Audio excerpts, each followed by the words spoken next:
حضرت سعد بن ابی وقاص رضی اللہ تعالیٰ عنہ حضور نبی اکرم صلی اللہ تعالیٰ علیہ وسلم سے بڑی محبت کیا کرتے تھے۔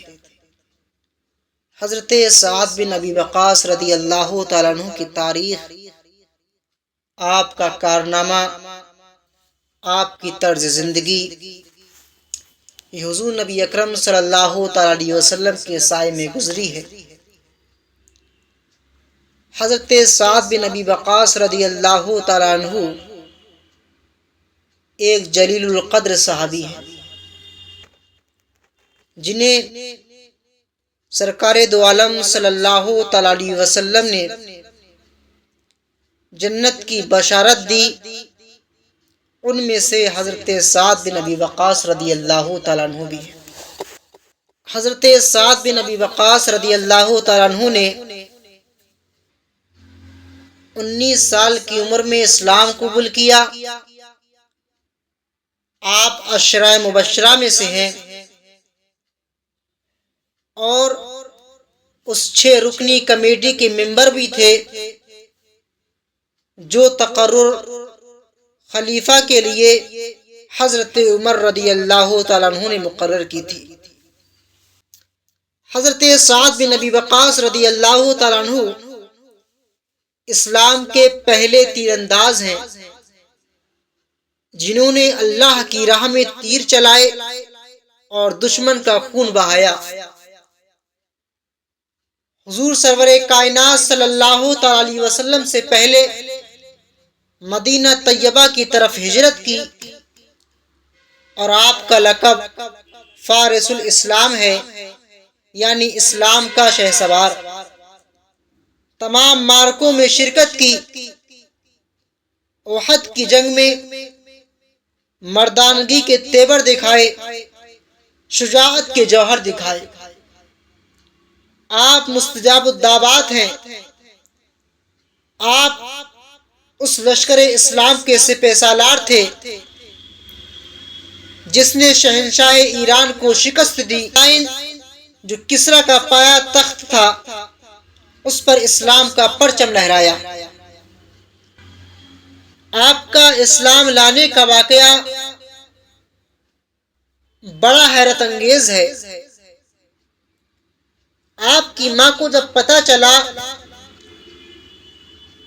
کہ سعد بن ابی وقاص نے اسلام قبول کر لیا ہے تو وہ آگ ببولا ہو گئی۔ ایک ماں کا درد ہوتا ہے، اگر ماں اپنے بچے کو اپنے طریقے سے الگ دیکھے تو یقیناً اسے دکھ ہوتا ہے۔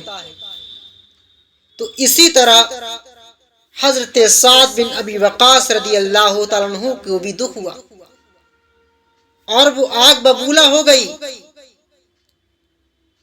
اس کے لیے یہ بات ناقابل برداشت تھی کہ اس کے جگر کا ٹکڑا، اس کی آنکھوں کا نور، اس کے معبود لات و حبل کے خلاف علم بغاوت بلند کرے۔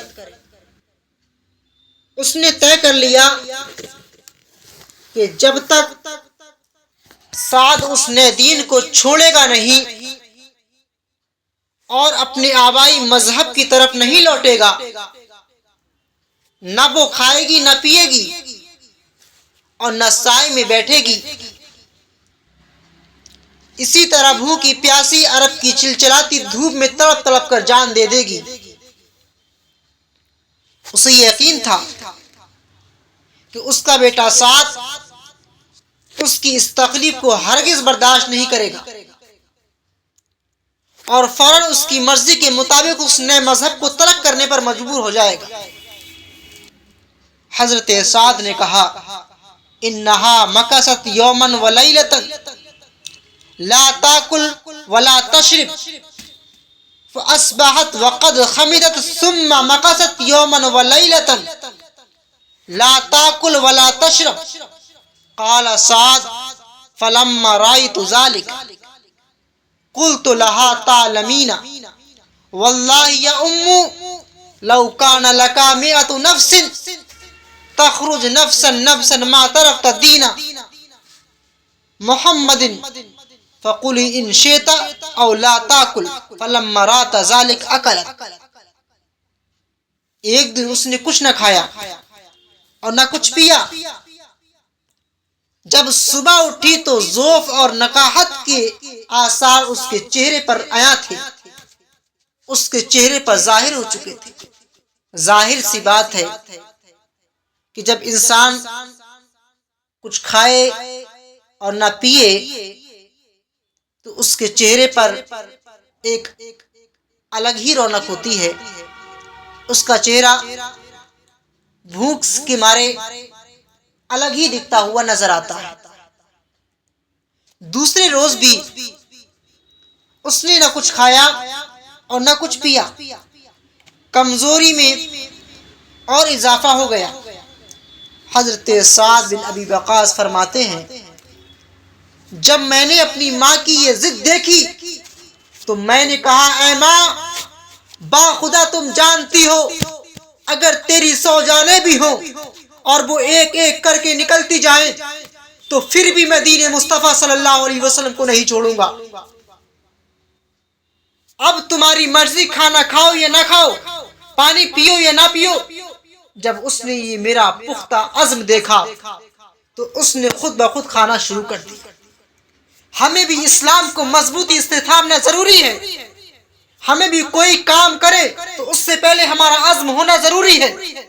اگر ہم اپنے عزم میں پختہ نہیں ہیں، ہمارا ارادہ پختہ نہیں ہے، تو یقیناً ہم اس کام کو پورا نہیں کر پائیں گے، اس منزل کو طے نہیں کر پائیں گے.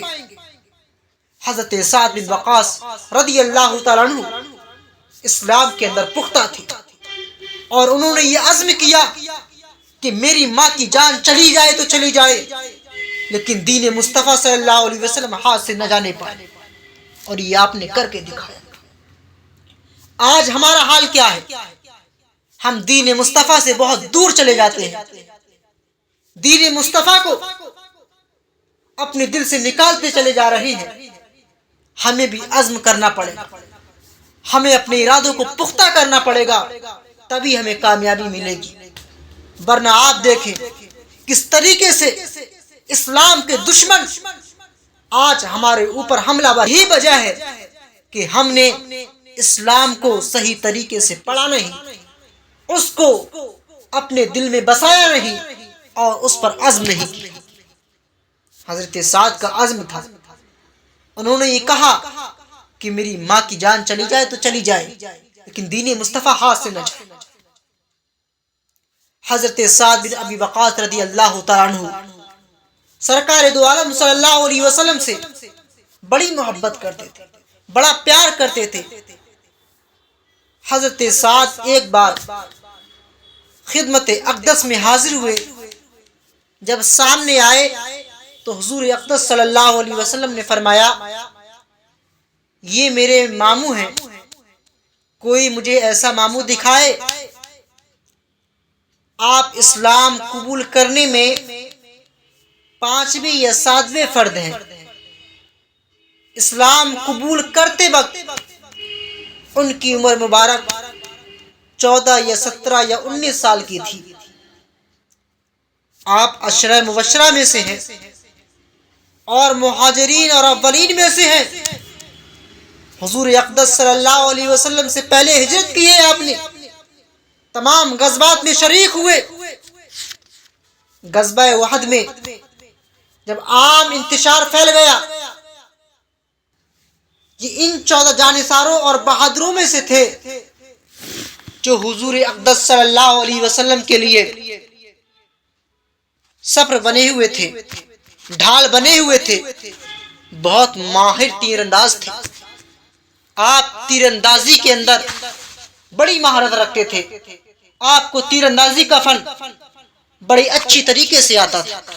حضور اقدس صلی اللہ علیہ وسلم اٹھا اٹھا کر تیر دیتے تھے. جنگ احد کے موقع پر اور حضرت سعد کو فرماتے جاتے ارمی یا سعد فدا کا ابی و امی، اے سعد تیر چلائیے، تم پر میرے ماں باپ قربان ہو۔ جس کے لیے حضور فرمائے کہ میرے ماں باپ قربان ہو تو آپ سمجھ سکتے ہیں ان کا مرتبہ کیا ہوگا، ان کی شان کیا ہوگی، ان کی بلندی کا عالم کیا ہوگا، آپ سمجھ سکتے ہیں اس سے۔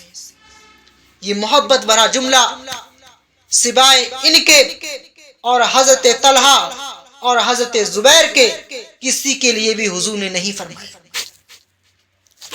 ان کا خطاب فارس اسلام ہے، فاتح ایران بھی ہیں۔ سب سے پہلے راہ خدا میں انہوں نے تیر چلائے اور سب سے پہلے انہوں نے دشمن اسلام کو جہنم رسید کیا۔ حضرت فاروق اعظم رضی اللہ تعالیٰ عنہ کے زمانے میں ایران کے فاتح لشکر کے سپہ سالار بھی تھے۔ کوفہ کو انہوں نے بسایا، عرصے تک کوفہ کے حاکم بھی رہے۔ آخر عمر میں آپ نے گوشہ نشینی اختیار کر لی۔ حضرت عثمان کی شہادت کے بعد جو فتنے اٹھے سب سے الگ تھلگ رہے آپ۔ مدینہ سے 10 میل کی دوری پر عقیق نامی جگہ میں آپ نے ایک عالی شان مکان بنوایا، اس میں رہتے تھے۔ 55 یا 57 ہجری میں 70 سے زائد عمر پا کر آپ نے اس دنیا کو الوداع کہا۔ جنازہ مبارک وہاں سے اٹھا کر مدینہ لایا گیا۔ مروان نے نماز جنازہ پڑھائی، جنت البقیع میں آپ کو دفن کیا گیا۔ عشرہ مبشرہ میں سب کے بعد واصل وحق ہوئے۔ رسول اکرم صلی اللہ علیہ وسلم نے ان کے لیے دعا فرمائی تھی، اللہم سدد سہمہ واجب الدعوہ، اے اللہ ان کا تیر بے خطا بنا اور ان کی دعا قبول فرما۔ اس کے اثر سے صحابہ اکرام میں سب سے زیادہ قدر انداز تھے اور ان کی دعا ہمیشہ قبول ہوتی تھی۔ لوگ ان کی دعائے خیر کی امید کرتے تھے اور ان کی بد دعا سے ڈرتے تھے۔ حضرت عامر بن سعید رضی اللہ تعالیٰ عنہ نے اس سلسلے میں ایک واقعہ بیان کیا ہے۔ وہ کہتے ہیں کہ سعد نے ایک شخص کو دیکھا کہ وہ حضرت علی اور حضرت طلحہ اور حضرت زبیر رضی اللہ تعالیٰ عنہم کو گالی دے رہا تھا، تو اس کو منع کیا گیا، مگر وہ باز حضرت سعد نے اس سے کہا اگر تم باز نہیں آتے میں تمہارے لیے بد دعا کروں گا۔ آدمی نے کہا تو مجھے ایسے دھمکی دے رہا ہے جیسے تو نبی ہے۔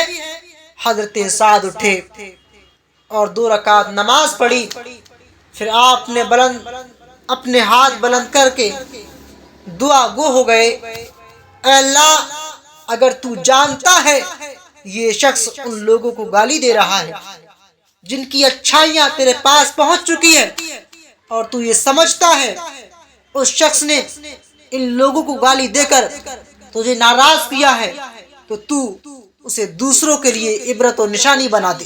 اللہ، زیادہ وقت نہ گزرا تھا، ایک گھر سے ایک بدکی ہوئی اونٹنی نکلی اور لوگوں کے ہجوم میں داخل ہو گئی۔ یہ اونٹنی اس قدر مزور تھی کہ کوئی چیز اس کو روک نہیں سکتی تھی۔ لوگوں کے ہجوم میں اس طرح بھاگ رہی تھی گویا کوئی چیز تلاش کر رہی ہے۔ پھر آدمی کو گھور کر دیکھا اور اپنی ٹانگوں میں دبوچ لیا۔ اونٹنی اسی حالت میں اس کو مسلتی رہی یہاں تک کہ وہ آدمی مر گیا۔ حضرت سعد بن ابی وقاص رضی اللہ تعالیٰ عنہ کی زندگی بڑی اعلیٰ زندگی ہے۔ آپ نے جس کے لیے دعا کی ہے اللہ رب العزت نے اس کو قبول فرمایا۔ ڈاکٹر اقبال نے کہا تھا دشت تو دشت ہے دریا بھی نہ چھوڑے ہم نے، بحر ظلمات میں دوڑا دیے گھوڑے ہم